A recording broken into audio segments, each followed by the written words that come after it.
Whether you're an Inuit hunter, a foraging insect, or someone out for a stroll, your brain is performing one of its most fundamental services. It's navigating. Some of us do it better than others. Some people have this innate spatial sense that makes them good at navigation, good at wayfinding. Maybe they're building mental maps. It's a mental representation of where things are in space, and knowledge about where things are with respect to one another. Do men find their way better than women? A lot of the differences that would be genetic between male and female psychology would relate to our hundreds of thousands of years as hunter-gatherers. Why are some of us good at finding our way, while others are not? Mom, are you sure you can get us home?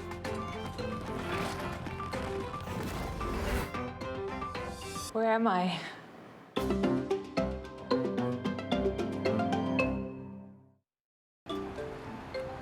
Where do you want me to turn, honey? Go right. I know, but where? Where do I turn right, hon? Calgary's Ann Dodd is lost, again. I'm really glad Dad taught me how to use a map. You have no faith in Mom, huh? Well, I believe in you. It's just sometimes with directions, you're not the best. I've always known I'm not good with directions. My automatic reaction to a map is panic, especially if we're driving in the car. My husband hands me a map and says, "Where do we go next?" I get all anxious. Many people struggle with directions. Ann's problem is more acute than most. She gets so bewildered, she can't even find her own relatives across town. My youngest sister lives somewhere southwest Calgary. I wouldn't know how to get there. Same thing with my brother's house. I don't know how to get to my brother's house. But about 3 years ago, I heard on radio this Getting Lost test. They were looking for participants, and I'd be the perfect participant. Neuroscientist Giuseppe Iaria has a theory why people like Ann Dodd, people who appear to have perfectly normal brains, have so much trouble navigating. These people are unable to form mental maps of the environment. And that's the main reason why they get lost in very familiar surroundings. Your job is, while we're showing you these video clips, to start to build a representation of that environment. Iaria has found about 1,000 people like Dodd. He's coined a syndrome for them, developmental topographical disorientation, or DTD.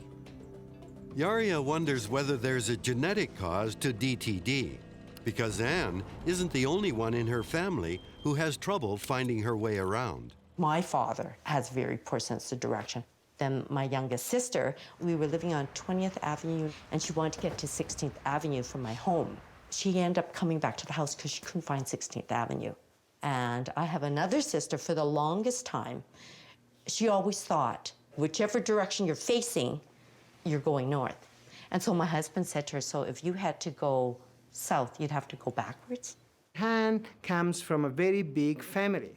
In her family, there have been a lot of people identified as with challenge in terms of orientation skills. And so this, for us, was an amazing opportunity to look into the genetics of this very complex condition.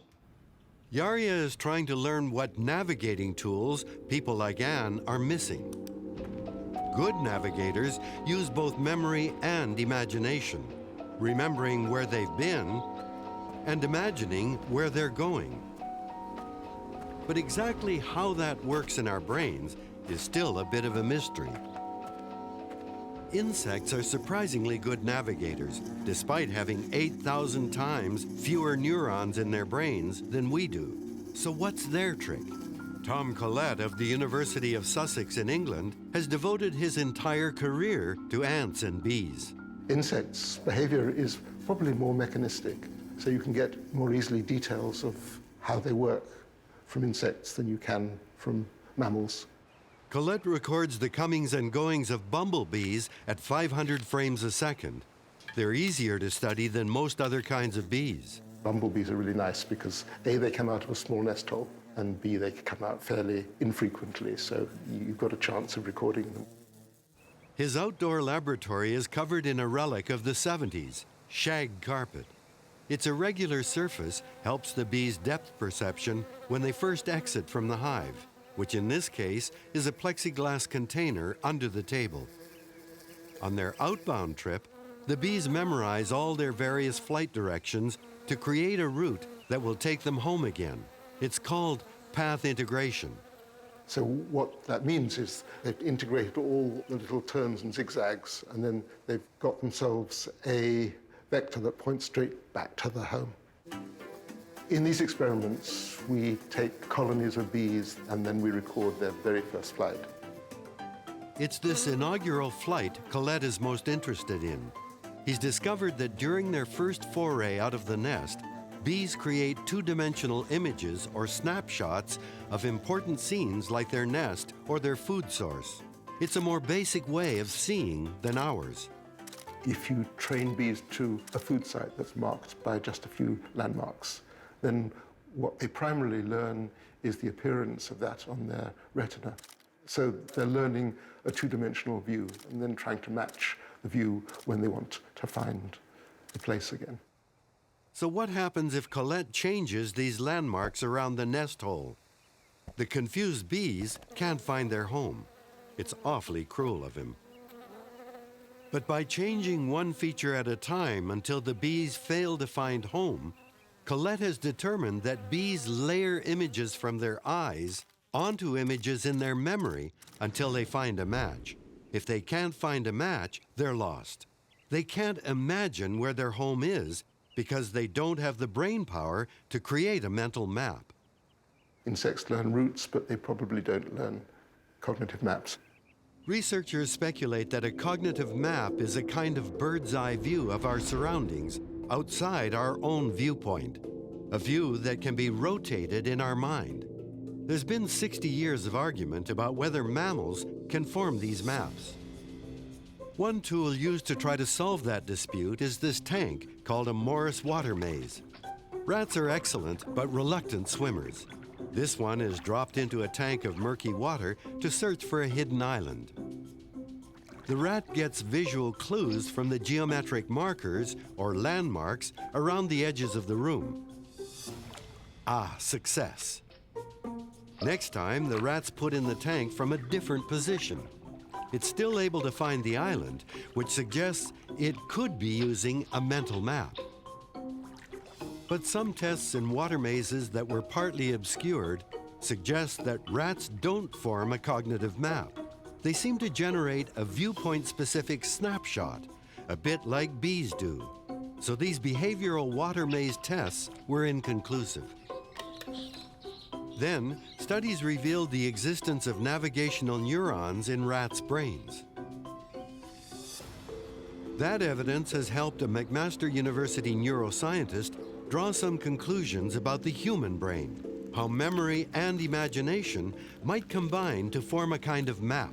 What we're going to do is measure your brain signals by recording the electrical activity on the surface of your scalp with these What is actually going on inside our brains is probably more like a very piecemeal map. We have cells in the hippocampus that actually have been recorded from in the human brain as well as in the rodent brain. They're called place cells.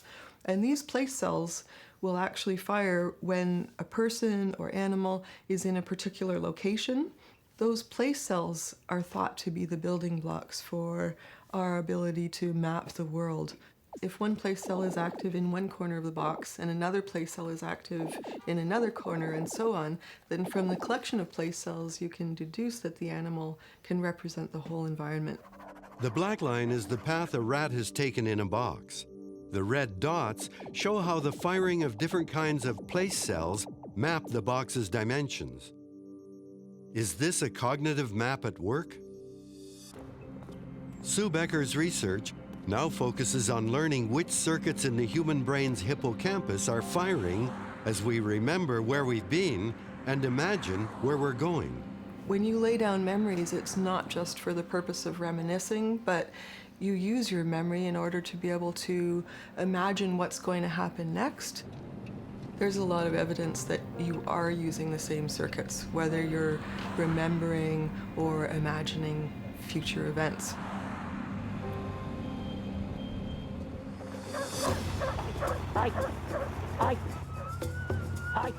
Imagining a route on the snow and ice of Canada's Arctic requires more than just memory.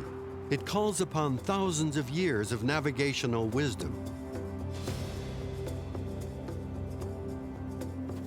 The University of Calgary's Giuseppe Iaria has come to the village of Igloolik to learn about the traditional wayfinding methods of the Inuit. But I really want to know traditionally what has been the way to really make sense of space in a place where information is really, really minimal.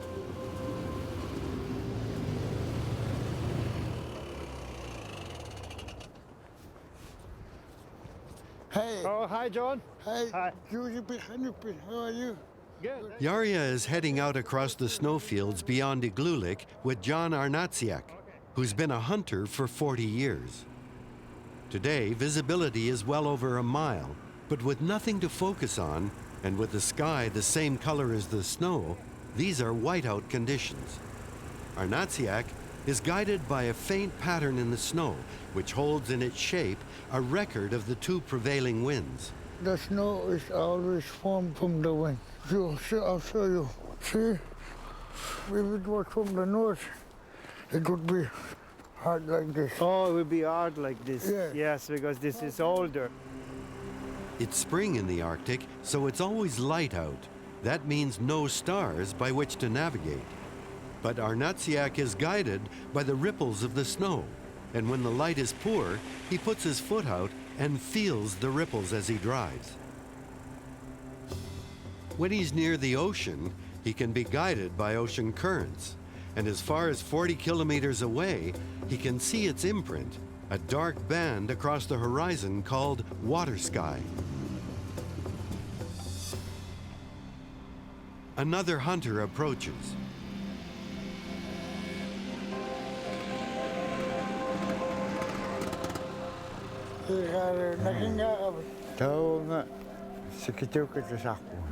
You know each other?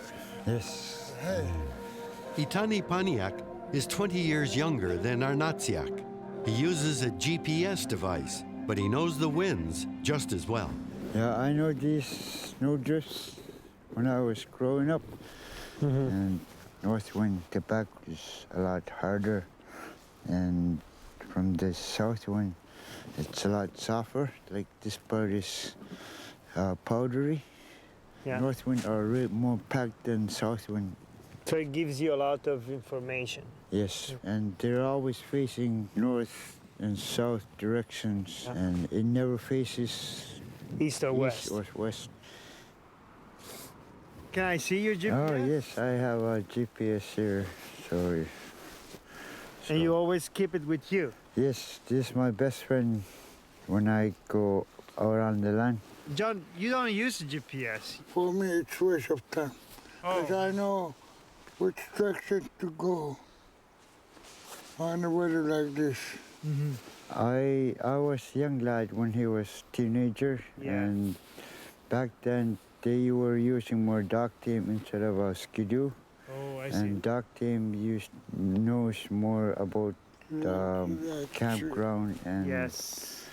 and So the dogs can actually take you back. They can sense it. They'll go. This is one of the last dog teams left in Igloolik. More and more, the Inuit are depending on snowmobiles and GPS to get around. They run the risk of losing their ancient wayfaring skills if technology takes over. Half a world away, there's another society of wayfarers who don't need GPS. We're going to go over Lambeth Bridge and then we're going to hug the river. London's famous cabbies are among the world's most studied navigators. Is evidence of that elusive cognitive map contained in their brains.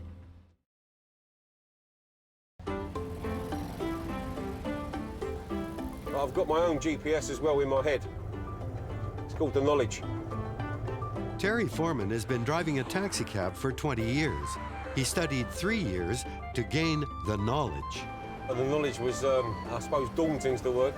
They called it blood, sweat and tears, and it's certainly all of them. London is one of the toughest cities in the world to navigate. To qualify as a cabbie, they have to be very, very good at not getting lost. I mean, we have to learn a 6-mile radius from the centre of London. And you think that's going to be, you know, impossible, but it's not. It's like a giant jigsaw puzzle, and you're just putting little bits in at a time, and until sooner or later you put that final piece of jigsaw in and you know it. In 2001, researchers at University College London discovered that the cab drivers had a larger than normal posterior hippocampus, the part of the brain working the hardest when navigating. But was it the constant driving that affected the size of the hippocampus, or the searching for the best route? The team compared taxi drivers and bus drivers.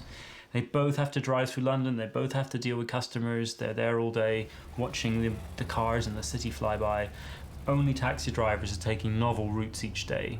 And so the team were able to show that the posterior hippocampus is larger in London taxi drivers than London bus drivers. Spears now wanted to find out if people used the posterior hippocampus to picture the direct route to a place or the actual street route they would have to take. The ability to picture which direction something is in without actually seeing it is key to the concept of a cognitive map. I think that's the most important thing that knowledge teaches you. It teaches you what direction to head in to where you're going to go straight away. You know, that I've got to head that way or I've got to head that way. So Spears launched a new study, this time using pedestrians instead of cabbies. First, subjects walked around the complex streets of Soho until they knew them like their own backyard. Then, in a scanner, they were asked to think about direct routes versus street routes while watching video of a virtual walk through Soho. I found not what I was expecting. What I found was the brain seems to flip between these two different possibilities. When subjects thought about the direct route, they used the front or anterior part of the hippocampus. When they thought about the street route, they used the back or posterior part.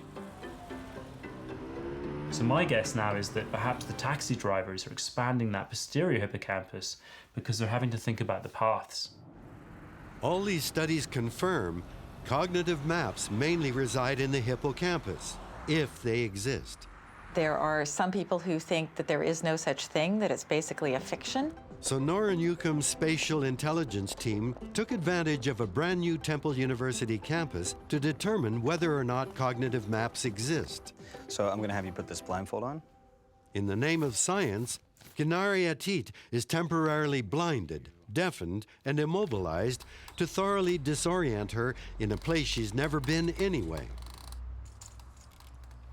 One way of seeing if there's a cognitive map is to ask somebody to imagine they're at a distinctive location and then point to something else. And you can get from those points some idea of how accurate they are in placing themselves in this space. On each of the routes, you're going to learn 4 buildings. So this is the first house on the first route you're going to learn. It's called Gibson House. Okay, Gibson House. Kinari is shown around one area of the campus. This is called the Greenhouse. Okay.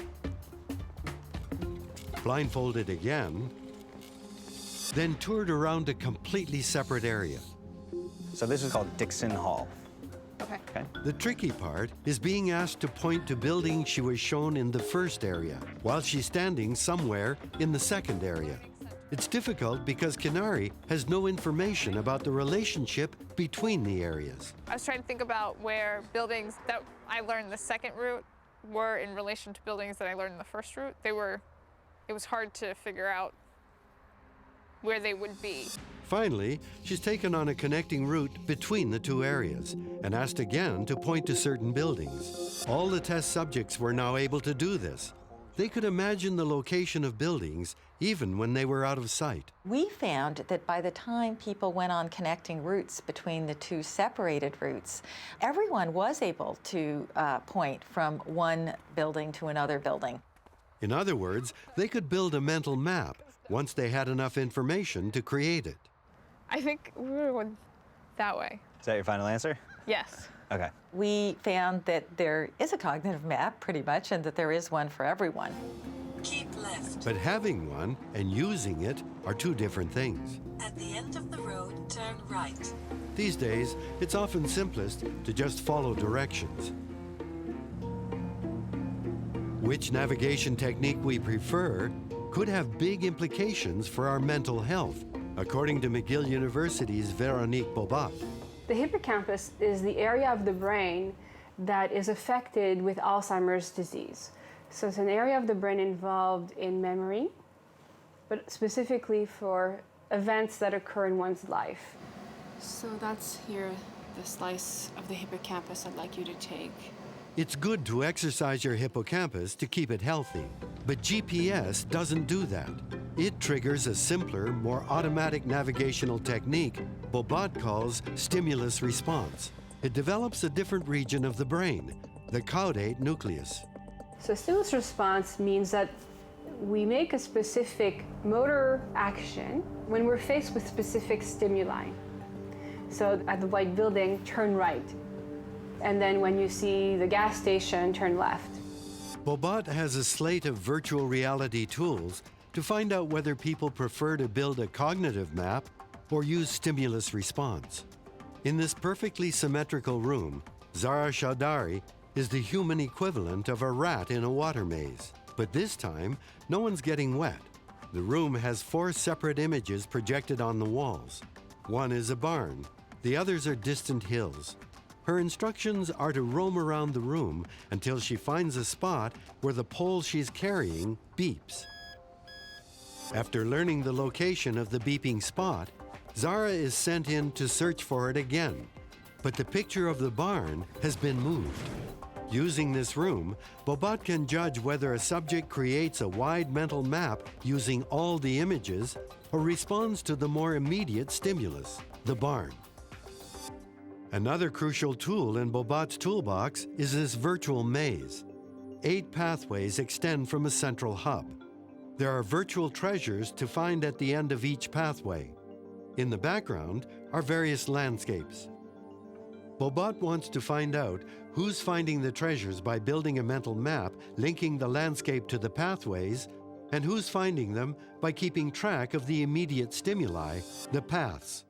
She knows that people who navigate using stimulus response will have a smaller hippocampus. Why this is really important is because when there's a loss in gray matter in hippocampus, it's been identified as a risk factor for numerous neurological and psychiatric disorders. Bobat's studies show that about half of us favor building mental maps. Half favor stimulus response. The best navigators can use both. Recalculating. GPS is a form of stimulus response. If we respond to the instructions of a voice, we don't need to build a mental map. In 200 meters, turn left. Bobat is concerned that too much reliance on GPS will inhibit the healthy growth of the hippocampus. What I recommend people to do is to learn about their environment, even if the GPS is on. Keep looking outside, keep acquiring details, knowledge about the environment so that you can find your way back at all times without it. That seems to be what children do. Bobat was surprised to discover that children exercise their hippocampus more than adults.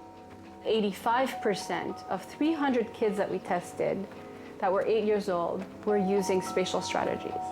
85%, this is a very large number. That suggests that we actually initially start by using spatial strategies and we gradually shift over to using more response strategies, probably as we automatize more and more tasks in our daily lives. Drive 350 meters, then turn left. Bobat tests differences between age groups and differences between cultures. She knew that the Inuit were using GPS more and more. Then she found out that her former collaborator, Giuseppe Iaria, had gone north to talk with Inuit hunters. So she made her way to Igloolik, armed with her virtual maze test. She wants to find out to what extent the hunters are building mental maps rather than just responding to a GPS. We're stimulating our caudate nucleus by response learning. There's a cost, meaning that there's going to be a loss in utilization and perhaps in the long term a loss in gray matter of the hippocampus. Bobat is worried that reliance among Inuit hunters on GPS will lead to a greater chance of early senility. John and Itani are worried the next generation will lose the knowledge of how to find their way. Already, there are many stories of young people becoming lost because they can't read winds and drifts. Bobat tested 9 older hunters, including John and Itani, and 7 younger hunters. So you're at the center of a platform. You see, this is the platform from which branch out pathways. I just go straight. While most of the older men built a mental map when doing the maze test, only half of the younger men did. The results of Bobat's small study seem to support her theory that the technological nature of Western culture is reducing the use of mental maps. But perhaps the trickiest divide for researchers to navigate is between the sexes. Whenever you give a talk, somebody in the audience often asks you, did you compare the sexes and so on? And so you almost have to deal with it even if you don't want to. It's a loaded issue, but that didn't stop geographer Daniel Montello from finding 79 men and women for a study at the Santa Barbara campus. First, they learned a route on the campus. Your task is trying to memorize the landmarks I pointed at. They were asked to place the landmarks on their maps. Then, a geography quiz. Which city is closer to Albuquerque, Houston or Denver? Denver. Here's another.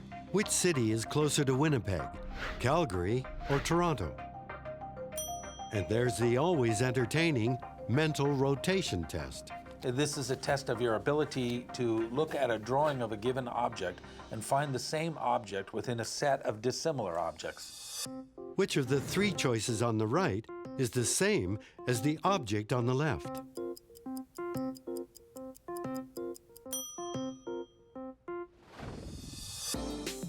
In the object memory test, participants try to remember the location of random objects. What's this? And what did the test show?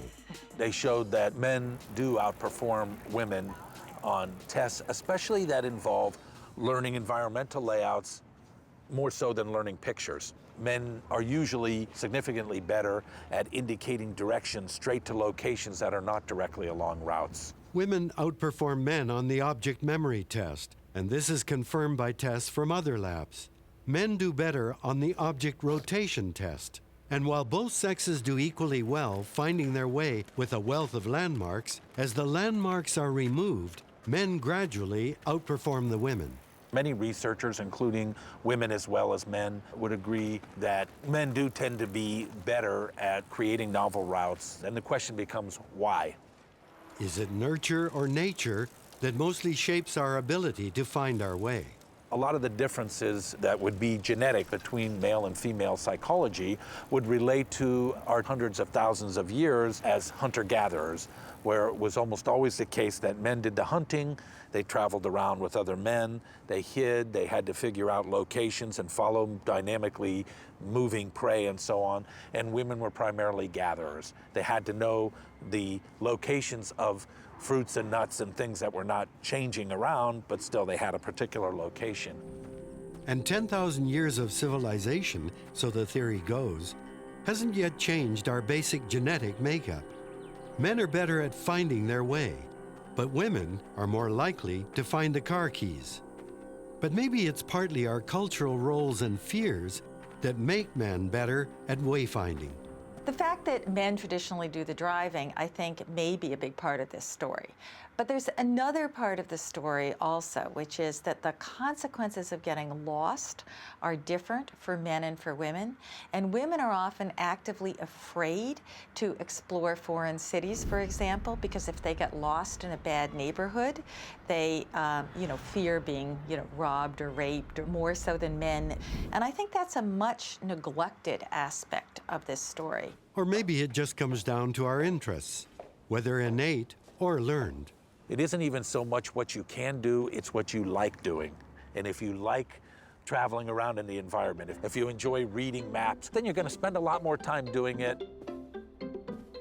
Ken Jennings doesn't just enjoy reading maps, you could say he's obsessed with them. If there's a map in the room, I can't look anywhere else. But how good is the winningest ever contestant on Jeopardy at building one in his head? Winning more than $2 million on a quiz show requires a prodigious memory. Now, Ken Jennings is a writer, and one of the things he's written about is people's obsession with maps. I remember being 4 years old and just sitting in the library paging through a road atlas for fun, like it was pleasure reading, you know, like the way a more normal kid would read a Hardy Boys book. And I wanted to get to the bottom of that. I wanted to figure out what it was about me that made me such a weird kid. Why was I sleeping with an atlas at the head of my bed instead of a teddy bear or a security blanket? Veronique Bobot found out about Ken's book and thought maybe she could help answer his question. Hi. Dr. Veronique Bobot, nice to meet you. Nice to meet you. And answer a question of her own. It would be interesting for us to investigate what are the navigational strategies that people like Ken Jennings, who have superior memory, what strategies he would be using. So she and lab technician Megan Poliska ran some tests. So remember, this isn't about speed.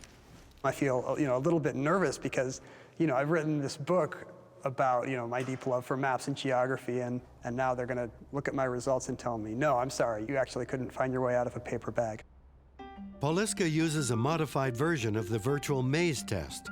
You are at the center of a platform from which branch out several pathways. There's also a virtual town to learn.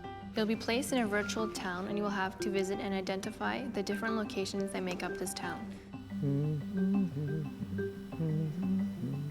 After 2 hours of testing, Bobot delivers the verdict.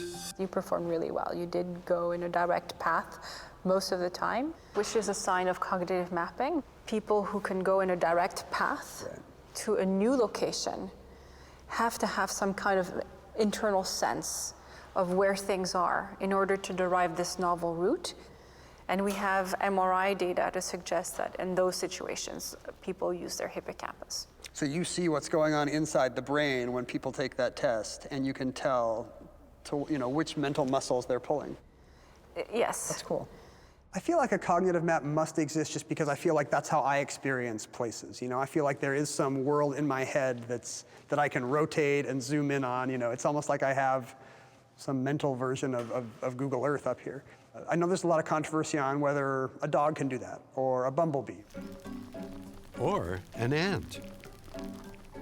With cameras and eavesdrops, the University of Edinburgh's Michael Mangan is measuring the navigational tools of one of the world's greatest navigators, Cataglyphus velox, the European desert ant.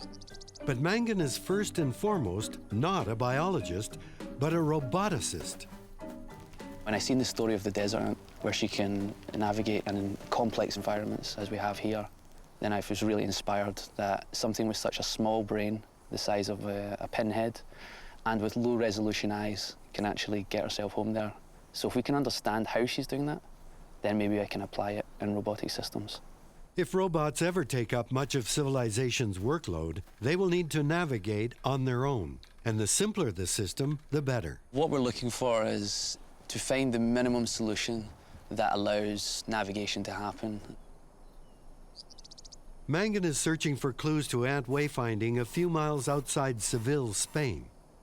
So the ants here classically move in environments that's sort of large tussocks or bushes of grass, and this gives them a little maze which they must move. It's like the sort of winding streets of Seville. One place will look the same as the place I was 5 minutes ago. Imagine leaving your hotel and you look down one side of the street and you say, I'm not sure really why, but most of that skyline looks most familiar, so I'll follow it for a while. And then you'll say, okay, now I remember the lovely Platha with this tapas bar, so now I remember I went that way. And you start linking these together into routes. That's one suggestion, is how the ants are navigating as well.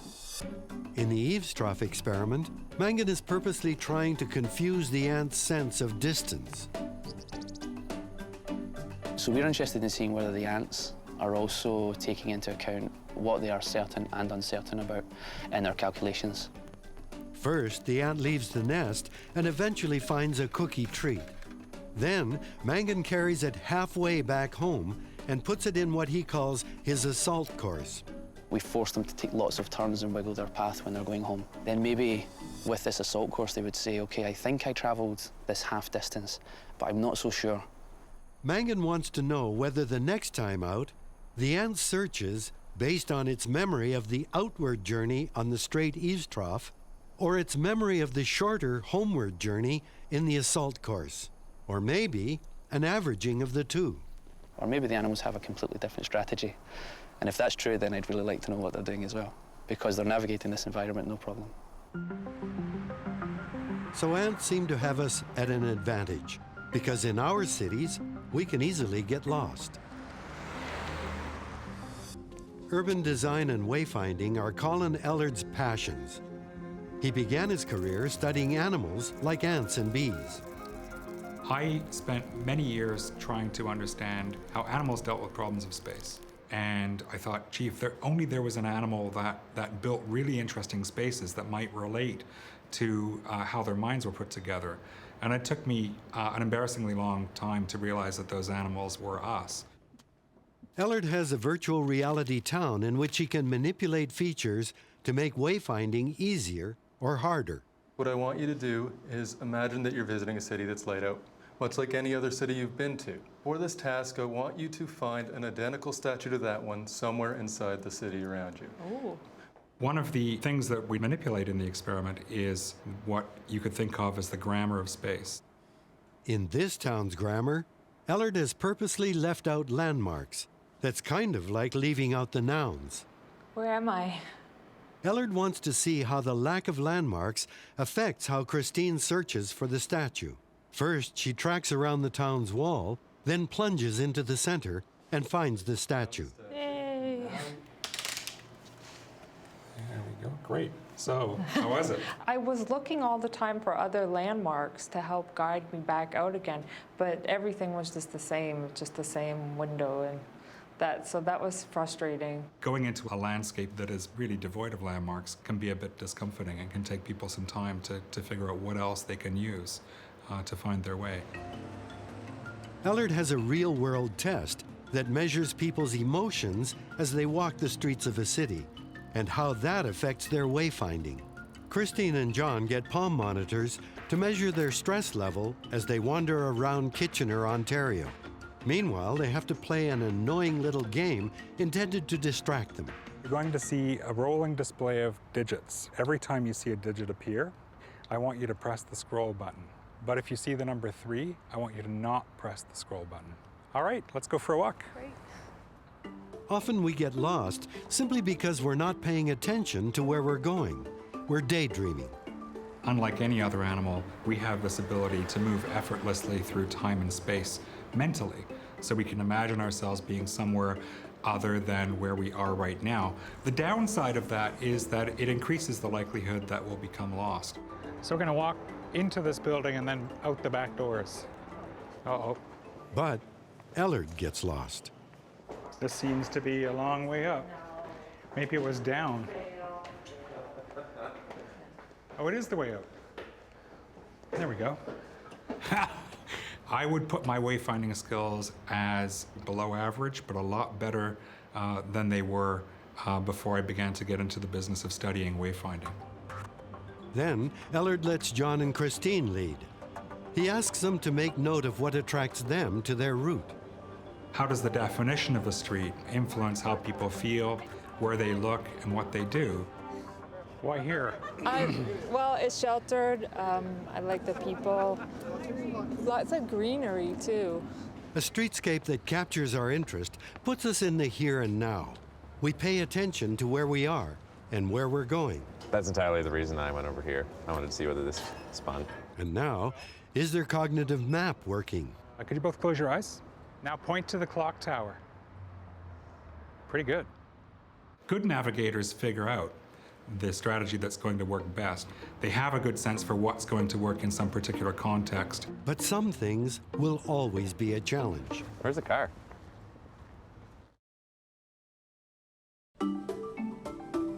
Exploring the mysteries of navigational disorientation has led Giuseppe Iaria to design a training course to overcome it. Okay, Anne, so this is the belt I mentioned to you about. One of the tools he has hopes for is this magnetic belt. You will hear some vibration. They're a very reliable source of information. They always tell you where north is. Okay. You know, Can north change means it. nothing to me Yeah. right now, so. Yeah. Yaria is hoping compass directions will someday mean something to Anne. We'll do a lot of tests today. Some of these are really simple for you. Others are okay. Some others are very challenging, very difficult, right? We'll start off with the heading orientation task. So, in this task, We ask people to do a comprehensive battery of training on attention, perception, mental imagery, it's a very, very critical one, mental rotation, working memory, and so on. Anne worries that her kids might inherit her problem. Of course, my children are my greatest motivation. If they show some DTD characteristics, I wanted to be able to prevent them from having all the inhibitions or, being incapacitated the way that I have been. Yaria is trying out a new test on Anne's daughters. Okay, Emily, let's give Riley a chance to try the controls and go through the rooms. So I seem to have gone through all of the rooms so far. I am now in the hallway. Not the butterfly room, except for the butterfly room. The main purpose of the video game is really trying to identify children who may actually be potential DTDs. Meanwhile, on her favorite walking paths, Anne may have taken care of some of her navigational struggles on her own. She's learned how to remember where she is by imagining she's flying over the world around her. Last spring was probably the first time I actually felt like a sense of direction up there. It would be like I was flying or on my stomach, and then seeing the mountains west, then that I would have an orientation, and that was north, and that was east, and that was south. For me, it was just, I guess, like just feeling thrilled that I actually felt some sort of sense of direction. Anne is learning how to find her way, but some people like getting lost. I actually love the sensation of becoming lost. I get lost on purpose. When you lose that kind of comfortable feeling of knowing your place, that everything kind of pops, and you experience the here and now much more immediately. And I just like not knowing where I'm going. It's so freeing. It reminds me why I should turn off the GPS sometimes, Well, let's see what's over this rise, I almost think we should have like one day a week where, it's like turn off your GPS day, maybe every Sunday in memory of the good old Sunday drives, of yesteryear. On Sunday, everybody turns off their GPS. Getting lost, if you really want to enjoy it, is not to be confined to space and time. So if I define getting lost this way, well, it can be a very pleasant experience. Eventually, someone will find you.